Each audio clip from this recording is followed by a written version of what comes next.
Hey guys, my name's Jason with S&J Forest Products, and I am back. I've been busy all last summer doing some gold mining stuff over my other YouTube channel, but now I'm back down here at Skagit on my forested property, and I wanted to give you guys a little update about what happened over the summer and this fall. Take a look at some trees and we'll get caught up.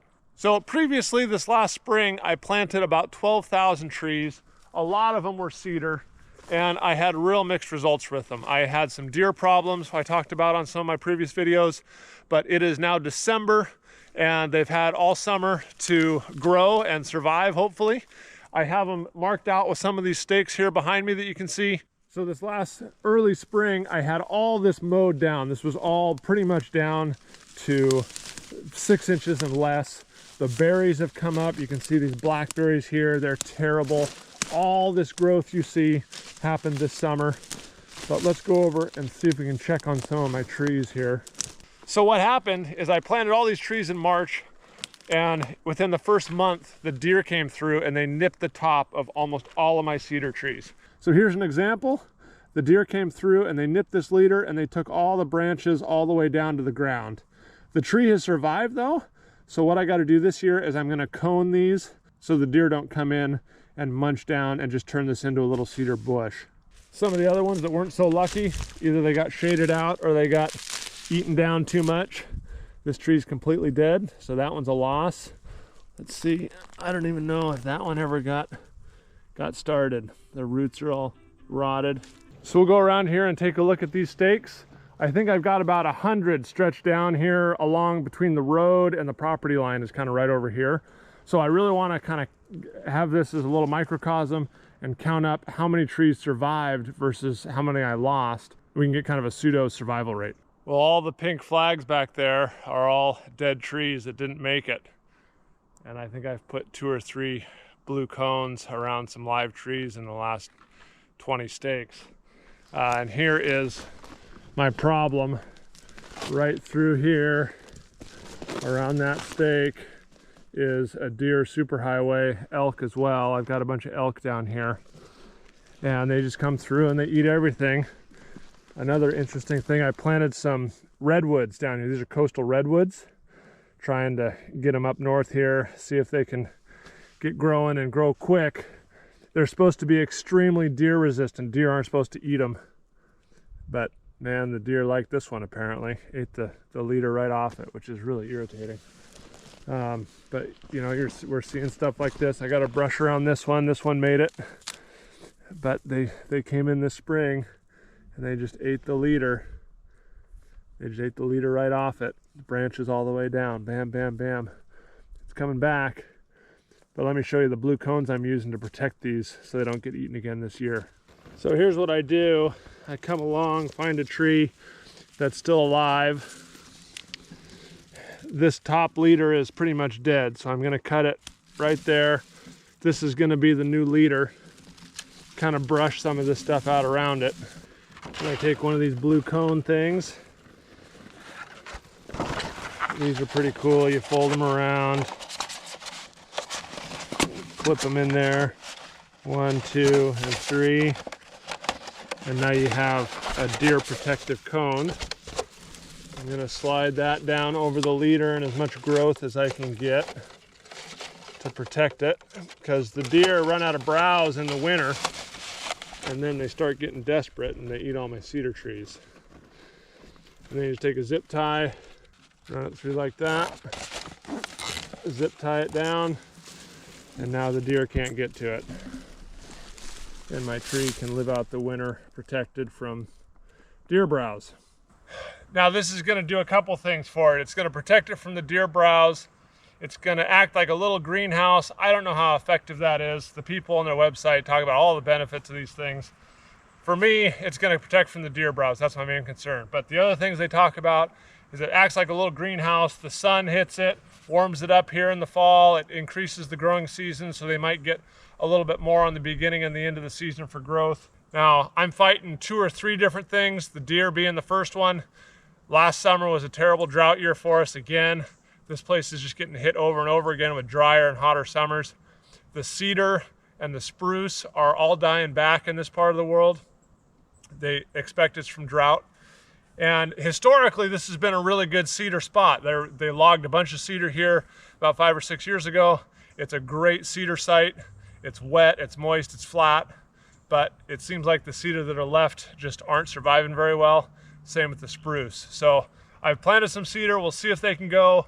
But like I said earlier, I've got coastal redwood. I've done some sequoias. I've done some ponderosa pine, Douglas fir, grand fir, and trying to kind of get ahead of this warming trend we have. Plant trees that are going to survive through the next 100 years if it gets hotter and drier here. But it's just really hard being a tree farmer. It's especially now when you're fighting the animals, you're fighting the drought, you're fighting the heat. And I'm doing my best, but it's just really, I'm really struggling with it. I think I've probably have about 75% die off from what I've seen so far over the last 30 trees. And I think the main reason was the deer hit it early in March and April, nipped it all down to nothing.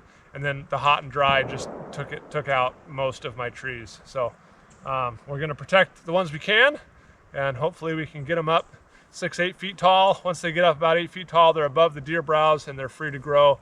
They're above most of the vegetation, the blackberries, the reed canary grass, and it's just really hard and expensive getting them up the first 5 years. But after that, if the drought doesn't get them, they can pretty much grow and turn into a real tree.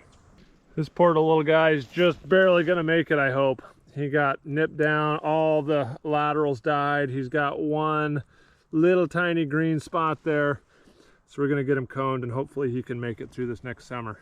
They really wanna live. Man, it's amazing how much damage a little seedling can take and still survive, but they really wanna try. So we're gonna give them every chance we can give them. Look at here, there's a branch that fell off and the deer have eaten it right down to the nubs, all the way down. And it's just a branch fell off of there. Man, they're voracious. They've come down, they've eaten all these low-hanging branches off this cedar. It's getting that time of year. Hey, Mr. Raven. Well, I just got done coning and flagging the ones that are dead.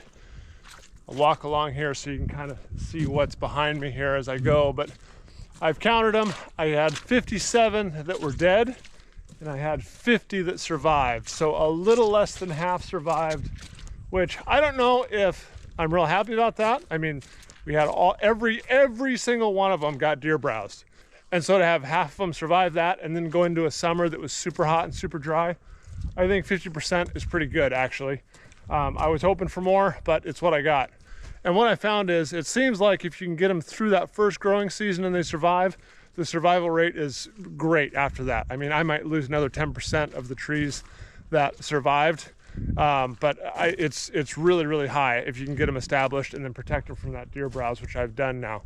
But now let's go take a look over here at some of the trees I planted 2 or 3 years ago, and I'll show you what a tree can look like after 2 or 3 years worth of growth and being protected by those cones the whole time. So back in here are some of the very first trees I ever planted on the property. Actually, these first 20 trees here were the very first trees I ever planted. I remember doing it. I'll always remember planting these trees. You never forget your first, right? But I wanted to show you what I'm fighting here is this reed canary grass in some of these spots. It's fairly prevalent in the low and wet areas. And I was just throwing trees in the ground. Doug fir don't typically do very well in the low wet areas, but I actually have some that got pretty well established here. This is probably the least successful tree out of all of them here. It's grown the first year, it grew about 6 or 8 inches, and then last year it grew about 12. But it's surviving, doing well. Here's another Doug. This one's doing better. This one grew about 18 inches or maybe even 2 feet last year, so it's doing well. The cedars, if you can get them established and going, they do the best. Here's a cedar, it's about 6 feet tall now. It's as tall as I am. Beautiful growth. The deer have been nipping down here on the branches that are exposed, but I kept the leader protected from the deer for the last 2 winters, and now it's bumped its leader up past the blue cone. I'm hoping that this is high enough and now it can go without being browsed. I've also found that the deer don't come in this really thick canary grass very much. I don't know if it's hard for them to walk or what. Here's another cedar. It's probably 5.5 feet tall. It's got 2 leaders. I'm going to trim one of these off here in the next couple of years. But again, the deer have not got the leader on this one, so it's grown a couple feet a year for the last 2 or 3 years since I planted it, and now it's free to grow. I've got some really nice dugs once you get out of this canary grass. Over here where it's a little higher, a little drier. Here's a 6-foot dug. Grew, 18 inches probably the last 2 or 3 years. Actually, last year it looks like it grew about 2 feet, and then this year it's growing a little bit more. But there were a few here where the cone came off. I don't know if the deer got smart and knocked them off, but this one is only about 4 feet. And if you look here, the deer came by and nipped the leaders off. This is this year's growth. So it grew about 6 or 8 inches this year. It's got a nice new leader going, so I'm gonna put this cone back on to protect it. So what I found is if you can keep your seedlings alive through that first growing season, you have a really high likelihood they're gonna keep growing and survive fairly well. But you have to, especially with the cedars, you have to protect that leader.